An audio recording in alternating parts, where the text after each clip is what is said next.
नमस्कार, मी समीक्षा बेंडे. एडीएन बातमीपत्रात आपलं स्वागत. आजच्या दिवसभरात घडलेल्या घटनांचा आढावा आपण घेणारच आहोत. त्यापूर्वी एक नजर टाकूयात आजच्या ठळक घडामोडींवर. पक्षाने 2.5 वर्षांचा फॉर्म्युला ठरवला. 2.5 वर्षानंतर मी पुन्हा येईन, त्यामुळे आपल्याला मंत्रिपदापासून थांबावं लागलं. यामुळे कार्यकर्त्यांनी नाराज होऊ नये, आमदार अब्दुल सत्तारांचं एका कार्यक्रमात प्रतिपादन. अल्पसंख्याक समाजानं सर्वांगीण विकासासाठी शासनाच्या योजनांचा लाभ घ्यावा. अल्पसंख्याक दिनानिमित्त उपजिल्हाधिकारी संगीता राठोड यांचं अल्पसंख्याक समाजाला आवाहन. आता पाहूयात सविस्तर बातम्या. केंद्रीय गृहमंत्री अमित शहा यांनी डॉक्टर बाबासाहेब आंबेडकर यांच्याबद्दल संसदेत आक्षेपार्ह वक्तव्य केल्यानं त्यांनी माफी मागून राजीनामा द्यावा अशी मागणी क्रांती चौक येथील धरणे आंदोलनात शिवसेना ठाकरे गटाचे नेते चंद्रकांत खैरे यांनी माध्यमांशी बोलताना केली आहे. देशाचे गृहमंत्री अमित शहा यांनी ज्या पद्धतीने भारतरत्न परमपूज्य डॉक्टर बाबासाहेब आंबेडकरांच्या बाबतीत जे काही लोकसभेमध्ये राज्यसभेमध्ये जे काही वक्तव्य केलं, त्या वक्तव्याचा निषेध व्यक्त करण्यासाठी संपूर्ण जगामध्ये देशामध्ये त्या ठिकाणी आंदोलन चालू आहे. थोर घटनाकार ज्यांनी घटना लिहिली आणि ते जी घटना लिहिली ती घटना म्हणजे लोकसभे आणि राज्यसभा जी चालवतात त्याच्यासाठी पण ती आहे. पण त्या ठिकाणी त्यांनी ज्या पद्धतीने अमित शहा यांनी त्यांचा म्हणजे असं बोलून घोर अपमानच केला, त्या अपमानाच्या निषेधार्थ शिवसेना संभाजीनगरच्या वतीने आम्ही सर्वजण त्या ठिकाणी यांचा निषेध व्यक्त करतो आहोत. अमित शहांचा संपूर्ण महाराष्ट्रामध्ये शिवसेनेचं हे आंदोलन सगळ्या ठिकाणी चालू आहे आणि म्हणून मी या ठिकाणी सांगेन की अमित शहा यांनी माफी मागितली पाहिजे, राजीनामा दिला पाहिजे. माफी मागून राजीनामा दिला पाहिजे. त्याचं कारण असं आहे की थोर घटनाकार परमपूज्य डॉक्टर बाबासाहेब आंबेडकरांनी ज्या पद्धतीने आज बददलित गोरगरीब जनता संपूर्ण हिंदुस्थानातील नागरिक सर्व धर्मीयांना जी घटना लिहिली त्या घटनेचाच हा अपमान झालेला आहे, संविधानाचा अपमान झालेला आहे. आणि म्हणून या कोणत्याही परिस्थितीमध्ये म्हणजे मला एक समजत नाही की संघ परिवाराला हे कसं आवडलं यांनी असं बोलावं. आज स्वतः त्या ठिकाणी संघ परिवाराचे प्रमुख यांनी सुद्धा घोषणा केली आणि म्हणून आज प्रधानमंत्री असतील किंवा गृहमंत्री असतील यांना त्या ठिकाणी परमपूज्य डॉक्टर बाबासाहेब आंबेडकरांच्या बाबतीत ज्यावेळेस यूज करायचं त्यावेळेस यूज करतात. हे Bharatiya Janata party use and throw करणारी आहे आणि म्हणून आता त्यांना काही गरज राहिली नाही, कारण त्यांचं बहुमत महाराष्ट्रात आलं म्हणून त्यांना असं गरज राहिली नाही परमपूज्य डॉक्टर बाबासाहेब आंबेडकरांच्या म्हणजे त्यांच्या पुण्याची. आणि म्हणून आम्ही सर्वजण या ठिकाणी हे निषेध व्यक्त करतो आणि निषेध व्यक्त करून त्या ठिकाणी आम्ही महाराष्ट्र सरकारच्या मार्फत केंद्र सरकारला आम्ही त्या ठिकाणी हे सांगू की कोणत्याही परिस्थितीमध्ये आता बस झालं, जे काही वाटेल तसं त्या ठिकाणी वागणं हे बरोबर नाही आहे. आत्ताच आमचे बरेच कार्यकर्त्यांनी काय काय घोषणा दिल्या आपण पाहिलं असेल. आम्ही काही पुतळा जाळत नाही, त्याच्यावर पुतळा जाऊन त्याचं महत्त्व वाढवायचं किंवा आम्ही त्या ठिकाणी त्यांना जोडे पण मारत नाही, आता शब्दांनी जोडे मारायचे. आणि म्हणून मी या ठिकाणी स्पष्टपणे सांगतो की आज शिवसेना पक्षप्रमुख माननीय उद्धव साहेबांनी कालच भूमिका मांडली, माननीय आदित्य साहेबांनी सुद्धा काल भूमिका मांडली. त्यांनी सुद्धा निळी टोपी घालून त्या ठिकाणी आंदोलन केलं विधान भवनामध्ये. आणि म्हणून आज संपूर्ण महाराष्ट्रामध्ये शिवसेनेचं उद्धव बाळासाहेब ठाकरे गटाचं त्या ठिकाणी आंदोलन चालू आहे.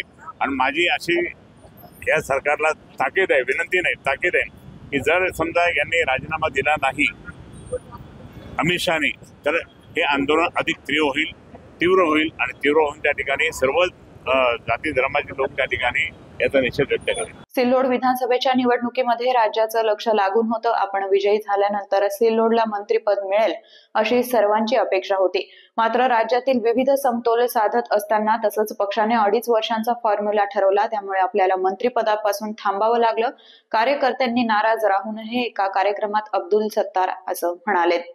विधानसभा निवडणुकीत विरोधकांनी कितीही जातीवादाचा प्रचार केला असला तरी मतदारांचा भक्कम पाठिंबा आणि कार्यकर्त्यांच्या बळावर चौथ्यांदा विजयी झालो। याबद्दल कृतज्ञता व्यक्त करत शिवसेना नेते तथा नवनिर्वाचित आमदार अब्दुल सत्तार यांनी मतदार, पदाधिकारी, कार्यकर्त्यांचे आभार मानले आहेत। मतदारांनी ज्या विश्वासावर चौथ्यांदा विजय केलं त्या विश्वासाला कुठेही तडा जाऊ न देता नेहमीच्याच आत्मविश्वासाने सर्वसामान्य जनतेची सेवा व मतदारांच्या सर्वांगीण विकासासाठी कटिबद्ध असल्याचं आमदार अब्दुल सत्तार यावेळी म्हणाले। शहरातील शिवसेना भवन मैदान इथं तालुका शिवसेना युवासेना महिला आघाडीच्या वतीनं आभार मेळाव्याचं आयोजन करण्यात आलं होतं। या प्रसंगी मनोगत व्यक्त करत असताना आमदार अब्दुल सत्तार बोलत होते। पुढे बोलत असताना ते म्हणालेत की राज्यातील सरकार आपलं आहे, या सरकारमधील मंत्री आपल्या विचारांचे आहेत, त्यामुळे मतदारसंघाला निधी कमी पडणार नाही। अनेक विकास कामं येत्या काळात करायची आहेत, मंजूर तसंच प्रगतीपथावर असलेली विकास कामं पूर्ण करायची आहेत। जिल्ह्यात सर्वाधिक मतं आपल्याला मिळाली, त्यामुळे कार्यकर्त्यांनी सकारात्मक दृष्टिकोन समोर ठेवून लोकांची सेवा करावी। राजकारणात आत्मचिंतन करणं गरजेचं आहे। ज्या गावात आपल्याला मताधिक्य मिळालं, पण त्याच पद्धतीनं ज्या गावात आपल्याला कमी मतं मिळालं त्याचं देखील शोध आणि आत्मचिंतन आपल्याला करणं आवश्यक आहे। तहान लागली तेव्हा विहीर खोदणं असं चालणार नाही, त्यामुळे पुढील दिशा ठरवण्यासाठी नियोजन करा। इथून पुढे येणाऱ्या प्रत्येक निवडणुकीत शिवसेनेचा भगवा फडकवण्यासाठी युवकांची मजबूत फळी निर्माण करा, पक्ष संघटनेवर भर द्या, असं आवाहन याप्रसंगी सत्तार यांनी केलंय। तसंच आपण विजयी झाल्यानंतर सिल्लोडला मंत्रिपद मिळेल अशी सर्वांची अपेक्षा होती, मात्र राज्यातील विविध समतोल साधत असताना तसंच पक्षानं 2.5 वर्षांचा फॉर्म्युला ठरवला, त्यामुळे आपल्याला मंत्रिपदापासून थांबावं लागलं। त्यामुळे कार्यकर्त्यांनी नाराज राहू नये। अनेकांना मंत्रिमंडळात स्थान मिळालेलं नाहीये। किती मंत्री असावे याची मर्यादा आहे। सरकार आपलं असून सर्व मंत्री आपल्या विचाराचे आहेत, त्यामुळे सिल्लोड सोयगाव मतदारसंघाला विकासासाठी कुठल्याही प्रकारचा निधी कमी पडणार नाही असा विश्वास व्यक्त करत मंत्रिपद मिळालं नाही म्हणून आपण नाराज नसून याबद्दल आपली कुठलीही भूमिका नसल्याचं आमदार अब्दुल सत्तार यांनी स्पष्ट केलं आहे।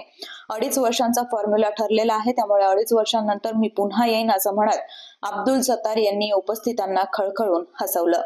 या प्रसंगी जिल्हा बँकेचे चेअरमन अर्जुन गाडे, कृउबा समितीचे सभापती केशवराव तायडे, देवीदास लोखंडे, प्रभाकर आबा काळे, अब्दुल समीर, श्रीराम महाजन, रामदास पालोदकर, श्रीरंग साळवे, मारुती वराडे, पंकज जयस्वाल, राजाभाऊ देशमुख, विजयाबा दौड, संजय डमाळे, पांडुरंग दुधे, राजूबाबा काळे, गोविंदराव भोजने, रमेश दांडगे, प्रभाकर पारधे, प्रताप प्रसाद, पप्पू राऊत, सरदार लखवाल, राजाराम पाडळे, सुदर्शन अग्रवाल, दिलीप जाधव, नासिर पठाण, असगर झारेकर, जब्बार टेलर, रुपेश जयस्वाल, संजय जामकर, बाबूराव महाराज, राजश्री निकम, दुर्गाताई पवार, दीपाली पवार, मेघा शहा, स्वाती जवखडे, सुमनबाई तांगडे आदींसह मोठ्या संख्येनं कार्यकर्ते व पदाधिकारी उपस्थित होते। राज्य शासनानं ऑक्टोबर 2023 मध्ये दुष्काळदृश्य तालुक्यातील विद्यार्थ्यांसाठी परीक्षा शुल्क माफीची योजना जाहीर केली होती। या योजनेचा लाभ मराठवाड्यातील पदवी व पदव्युत्तर विद्यार्थ्यांना होणं अपेक्षित होतं, मात्र अद्याप ही परीक्षा शुल्क माफीचा लाभ विद्यार्थ्यांना झालेला नसून तातडीनं ही शुल्क माफी लागू करावी अशी मागणी आमदार अंबादास दानवे यांनी परिषद सभागृहात केली आहे। सभापती महोदय, राज्य शासनानं माहे ऑक्टोबर 2023 मध्ये जे दुष्काळ सदृश्य तालुके होते त्याच्यातील विद्यार्थ्यांसाठी परीक्षा शुल्क माफीची योजना जाहीर केलेली आहे। या योजनेचा लाभ मराठवाड्यातील 85,769 पदवी व पदव्युत्तर विद्यार्थ्यांना होणे अपेक्षित होते, परंतु डॉक्टर बाबासाहेब आंबेडकर मराठवाडा विद्यापीठाच्या प्रशासनाकडून सविस्तर अहवाल व प्रस्ताव उच्च शिक्षण विभागाकडे वेळेत सादर न केल्याने विद्यार्थ्यांना अद्याप परीक्षा शुल्क माफीचा लाभ मिळालेला नाही। त्यामुळे शासनाने घोषित केलेल्या योजनेच्या अंमलबजावणीस विलंब होऊन टंचाईग्रस्त भागातील विद्यार्थ्यांमध्ये असंतोष निर्माण झालेला आहे आणि म्हणून विद्यमान परिस्थितीत 20 महाविद्यालयातील 8,917 विद्यार्थ्यांना परीक्षा शुल्क माफीसाठी अर्धा निधी उपलब्ध झाला आहे। उर्वरित निधीसाठी विद्यापीठ प्रशासनाने त्वरित कारवाई करून विद्यार्थ्यांना शासनाच्या योजनेचा लाभ तात्काळ मिळावा यासाठी विद्यापीठ प्रशासन, उच्च शिक्षण विभाग व शासन यांच्यातील समन्वय वाढवून योजनेची अंमलबजावणी गतिमान करण्याची आवश्यकता आहे। याबाबत मी हा औचित्याचा मुद्दा उपस्थित करत आहे. भाजप मंत्री अतुल सावे हे रविवारी छत्रपती संभाजीनगरात येत असून मुख्यमंत्री देवेंद्र फडणवीस यांच्या मंत्रिमंडळात कॅबिनेट पदी वर्णी लागल्यानंतर सावे यांचं शहरात पहिल्यांदाच आगमन होत आहे. यासाठी भाजपकडून त्यांच्या भव्य दिव्य स्वागताची तयारी सुरू आहे. भाजपचे मंत्री अतुल सावे हे रविवारी छत्रपती संभाजीनगरात येत असून मुख्यमंत्री देवेंद्र फडणवीस यांच्या मंत्रिमंडळात कॅबिनेट पदी वर्णी लागल्यानंतर सावे यांचं शहरात पहिल्यांदाच आगमन होत आहे. मुख्यमंत्री आणि दोन्ही उपमुख्यमंत्र्यांचा मुंबईत पार पडलेला शपथविधी, त्यानंतर मुंबईत विधिमंडळाचं 3 दिवसांचं विशेष अधिवेशन पार पडलं. तर 16 डिसेंबर पासून नागपुरात हिवाळी अधिवेशनाला सुरुवात झाली. त्यामुळे अतुल सावे संभाजीनगरमध्ये येऊच शकले नाही. नागपूर हिवाळी अधिवेशनाच्या पूर्वसंध्येला झालेल्या मंत्रिमंडळ विस्तारात अतुल सावे यांना कॅबिनेट मंत्रीपद मिळालं. अद्याप खाते वाटप झालं नसलं तरी अतुल सावे व त्यांच्या समर्थकांमध्ये उत्साहाचं वातावरण आहे. शुक्रवारी नागपूर हिवाळी अधिवेशनाचा शेवटचा दिवस आहे. रविवारी अतुल सावे हे संभाजीनगरमध्ये येणार आहेत. या पार्श्वभूमीवर भाजपकडून त्यांच्या भव्य दिव्य स्वागताची तयारी सुरू आहे. जिल्हा प्रमुख शिरीष बोराळकर यांनी यासाठी नुकतीच जिल्ह्यातील पदाधिकारी कार्यकर्त्यांची बैठक घेऊन स्वागताची तयारी सुरू केली आहे. चिकलठाणा विमानतळापासून अतुल सावे त्यांच्या जनसंपर्क कार्यालयापर्यंत भव्य मिरवणूक काढण्यात येणार आहे. अजूनही काही बातम्यांचा आढावा आपल्याला घ्यायचा आहे, मात्र वेळ झाली आहे छोट्याशा ब्रेकची. कुठेही जाऊ नका, पाहत रहा ADN.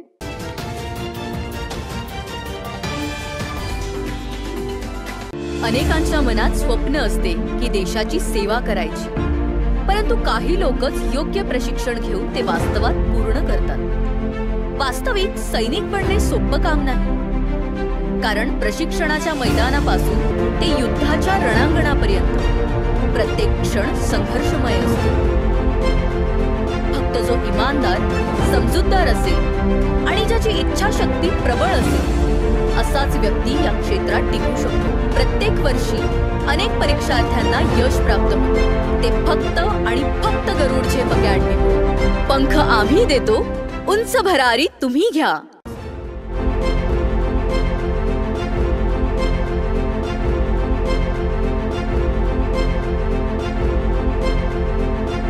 बॉस बिगेस्ट ओला सीजन सेल. खरीदिए ओला एस पूरी रेंज पर मूव OS फीचर्स, 8 साल की battery warranty, hyper charging credit और चुनिंदा कार्ड पर 25,000 तक की छूट पाएं. टॉल सर्विस के साथ 1 दिन की सर्विस गारंटी या एक अतिरिक्त S1 पाएं. जल्दी करें, सीमित अवधि का ऑफर.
मस्त मास्क पहना रे तूने.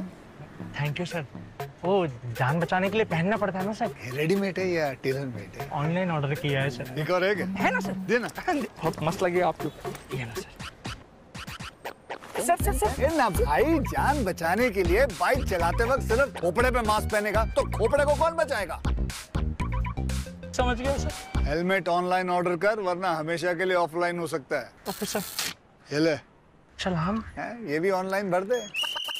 हेलमेट पहने, ट्रैफिक नियमों का पालन करे, जिंदगी के सफर को सुरक्षित रखे.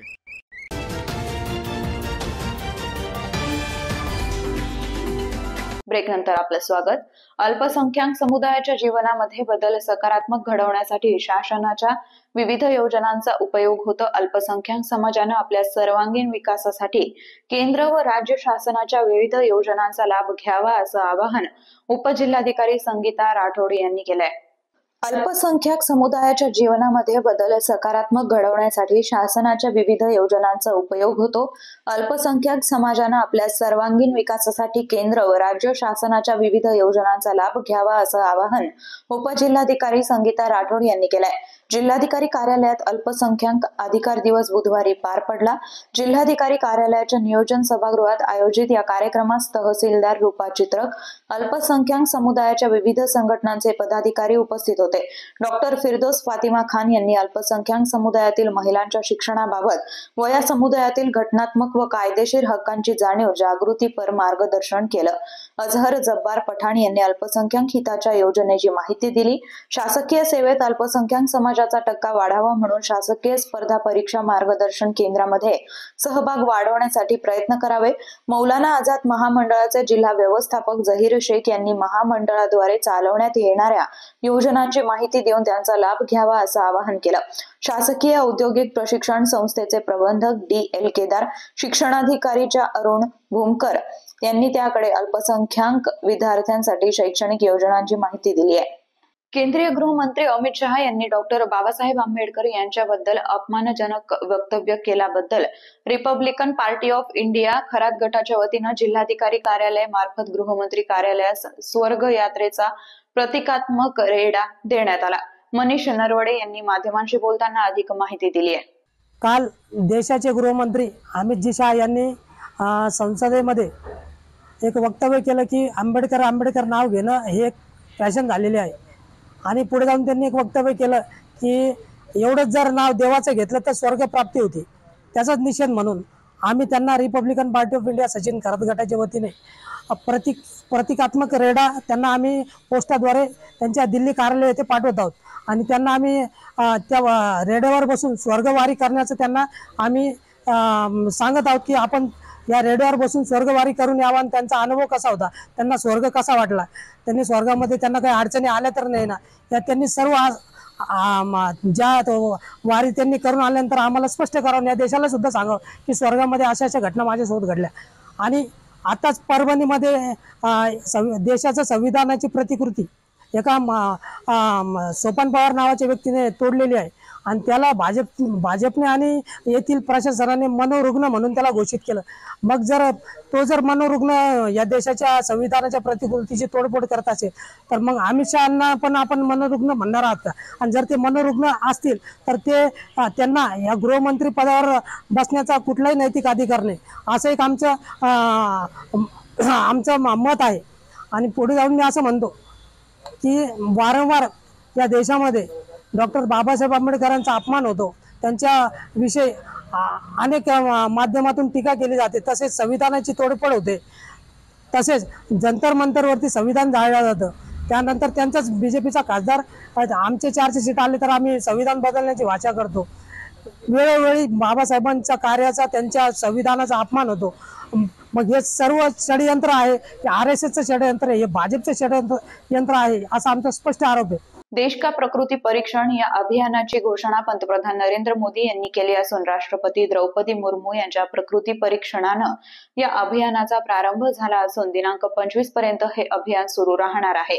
या अभियानाअंतर्गत देशातील 18 ते 70 वर्षांपर्यंतच्या सर्व नागरिकांचं प्रकृती परीक्षण आयुर्वेद डॉक्टर्स, वैद्यकीय अधिकारी, खासगी तसंच आयुर्वेद महाविद्यालयातील प्राध्यापक व विद्यार्थी करणार आहेत. देश का प्रकृती परीक्षण या अभियानाची घोषणा पंतप्रधान नरेंद्र मोदी यांनी केली असून राष्ट्रपती द्रौपदी मुर्मू यांच्या प्रकृती परीक्षणानं या अभियानाचा प्रारंभ झाला असून दिनांक 25 पर्यंत हे अभियान सुरू राहणार आहे. या अंतर्गत देशातील 18 ते 70 वर्षांपर्यंतच्या सर्व नागरिकांचं प्रकृती परीक्षण आयुर्वेद डॉक्टर्स, वैद्यकीय अधिकारी, खासगी तसंच आयुर्वेद महाविद्यालयातील प्राध्यापक व विद्यार्थी करणार आहेत. प्रकृती परीक्षणानंतर आयुष मंत्रालयाकडून व्यक्तीच्या प्रकृतीनुसार आहार, विहार, पथ्य, अपथ्य, दिनचर्या, ऋतुचर्या इत्यादी बाबत नियमित मार्गदर्शन करण्यात येणार आहे. जिल्हा आयुष कक्षाच्या पुढाकारानं जिल्ह्यातील नागरिकांचं प्रकृती परीक्षण करण्याचं नियोजन केलेलं आहे। या निमित्तानं जिल्हा आरोग्य अधिकारी डॉक्टर अभय धानोरकर, जिल्हा शल्य चिकित्सक डॉक्टर दयानंद मोती पवळे, जिल्हा आयुष अधिकारी डॉक्टर शेख शकील अहमद यांनी सर्व वैद्यकीय अधीक्षक, उपजिल्हा रुग्णालय, ग्रामीण रुग्णालय, प्राथमिक आरोग्य केंद्र, आयुर्वेद व युनानी दवाखाने, आरोग्यवर्धिनी केंद्र व RBSK पथकातील आयुर्वेद वैद्यकीय अधिकाऱ्यांना सूचना दिल्या आहेत। जिल्ह्यातील आयुर्वेद महाविद्यालयांचाही या मोहिमेत सहभाग असणार आहे। या मोहिमेत छत्रपती शाहू महाराज आयुर्वेद महाविद्यालय, कांचनवाडी यांच्या सहकार्यानं जिल्हा रुग्णालय चिकलठाणा इथं 18 ते 70 वर्षांच्या नागरिकांसाठी दिनांक 25 डिसेंबर पर्यंत तज्ञ आयुर्वेद डॉक्टरांमार्फत प्रकृती परीक्षणाची सुविधा सुरू करण्यात आली आहे।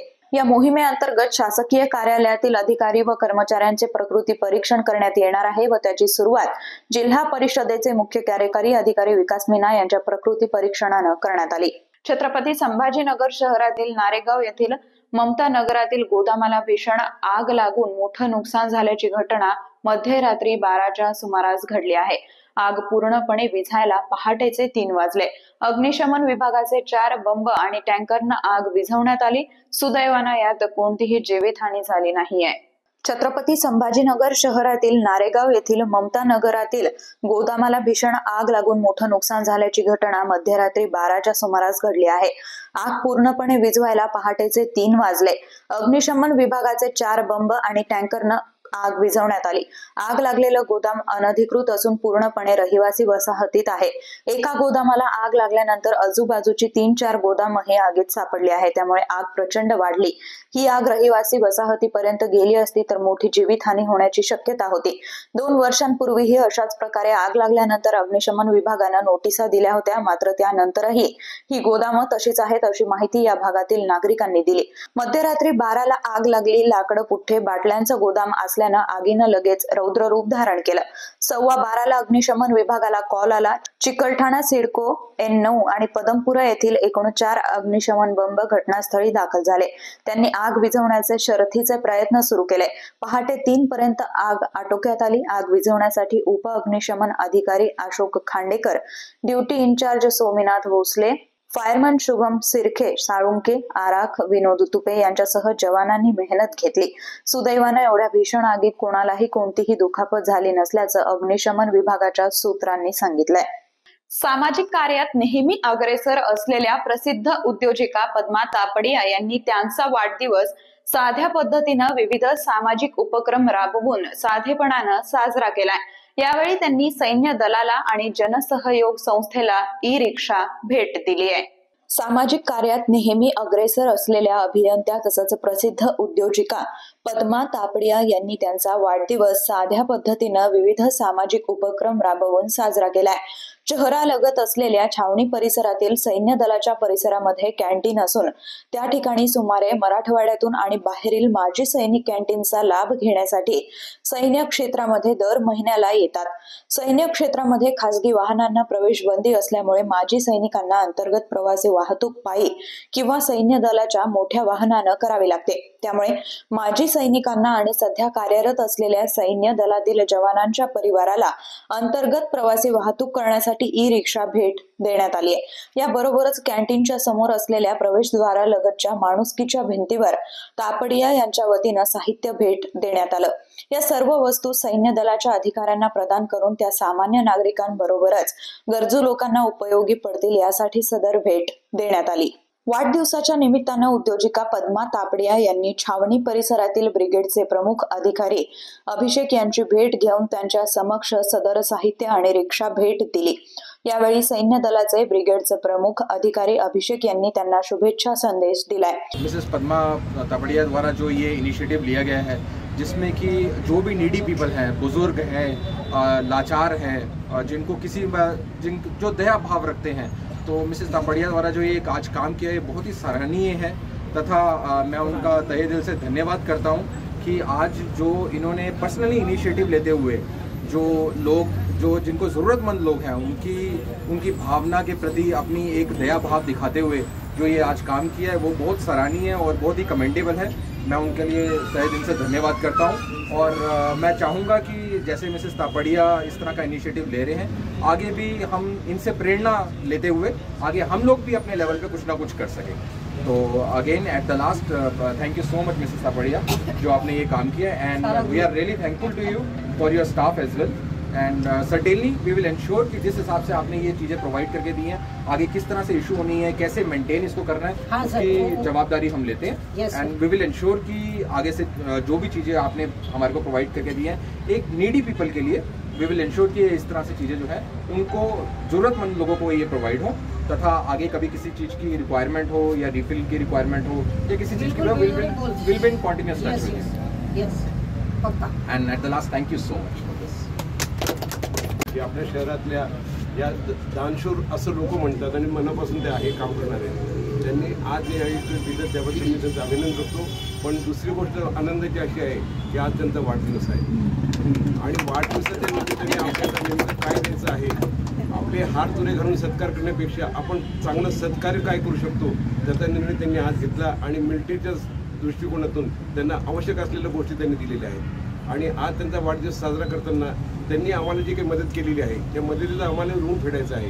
अर्थात त्याची अपेक्षा नाही आहे परंतु काही देणाऱ्याला आपण पण द्यायचं असतं म्हणून त्यांच्या वाढदिवसानिमित्ताने आम्ही दुर्मिळ वनस्पतींचा असलेले एक मोठ्या पद्धतीची फेम त्यांना देत आहोत। मी माननीय आपल्या प्रशांतला रिक्षासमोर देतो आणि त्याचबरोबर त्यांनी आम्हाला रिक्षा पण दिलेली आहे। आम्ही झाडांनिमित्तानं जेव्हा आम्हाला जो काही त्रास होत होता ते पाहिल्यानंतर मॅडम म्हणाले की अरे तुम्ही असं जर काम करता तर मला एखादी रिक्षा देत आली तर मी रिक्षा देईन आणि त्यांच्या वाढदिवसानिमित्त त्यांनी आज आम्हाला रिक्षा पण दिलेली आहे। आज आम्ही त्यांचा सत्कार त्यांनी दिलेल्या रिक्षाचं समोरच करत आहोत। याबरोबरच शहरांमध्ये लाखो झाडांचं रोपण करून त्यांचं संगोपन करणाऱ्या जनसहयोग संस्थेला उद्योजिका पद्मा तापडिया यांच्या वतीनं एक रिक्षा भेट देण्यात आला।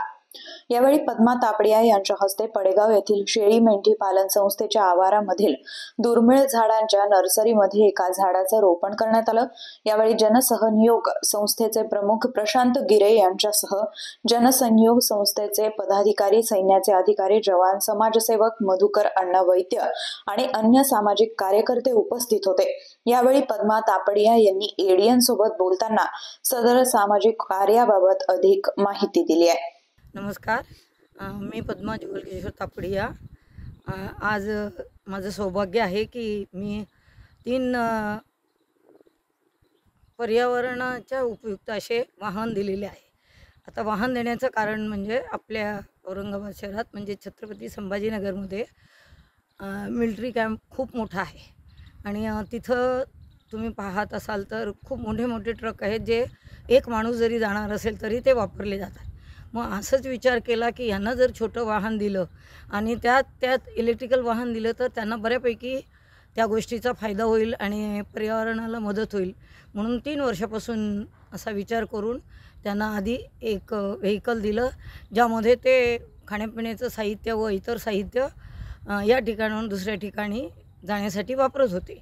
त्यानंतर अशीच कल्पना निघाली की मिलिटरी कॅम्प खूप मोठा एरिया आहे आणि येणारा गेस्ट किंवा येणारे तिथले राहणारे लोक त्यांना रिक्षावाला किंवा इतर कोणी आलं तर त्यांना गेटजवळ सोडावं लागायचं। तर मग परत आज जाण्याचा जो त्रास आहे तो वाचवण्यासाठी म्हणून त्यांना एक ई-रिक्षा दिली आणि असंच करता करता आणि औरंगाबाद शहरामध्ये पर्यावरणासाठी काम करता करता प्रशांत गिरे आणि जनसहयोग याच्याशी संपर्क आला आणि त्यांचं काम पाहून असं वाटलं की यांच्यासाठी जर इलेक्ट्रिकल वाहन दिलं तर अर्थातच आम्हालाही छान हवा मिळेल, ऑक्सिजनयुक्त मिळेल आणि त्यांचंही थोडं जे काही हातभार लावायचा असेल तो लावता येईल या दृष्टीने आज मी माझ्या वाढदिवसानिमित्त त्यांना हे वाहन देत आहे आणि यांच्या कार्याला केव्हाही काही काम पडलं तर मी जरूर त्यांना सहकार्य करण्याचा प्रयत्न करेन आणि या निमित्ताने मला औरंगाबादचे बरेचसे ग्रुप पर्यावरणासाठी काम करून घेतात त्याबद्दलही मला खरोखरच आनंद होतो आणि देवाने मला अशी संधी सारखी द्यावी ही मी देवाजवळ पण प्रार्थना करते। शेवटी परत एकदा एक नजर टाकूयात आजच्या ठळक घडामोडींवर। पक्षाने 2.5 वर्षांचा फॉर्म्युला ठरवला. 2.5 वर्षानंतर मी पुन्हा येईन, त्यामुळे आपल्याला मंत्रिपदापासून थांबावं लागलं. यामुळे कार्यकर्त्यांनी नाराज होऊ नये. आमदार अब्दुल सत्तारांचं एका कार्यक्रमात प्रतिपादन. अल्पसंख्याक समाजानं सर्वांगीण विकासासाठी शासनाच्या योजनांचा लाभ घ्यावा. अल्पसंख्याक दिनानिमित्त उपजिल्हाधिकारी संगीता राठोड यांचं अल्पसंख्याक समाजाला आवाहन. याचबरोबर हे बातमीपत्र इथेच संपलं. पुन्हा भेटूयात पुढील बातमीपत्रात. तोपर्यंत पाहत रहा आपल्या हक्काचं बातमीपत्र ADN.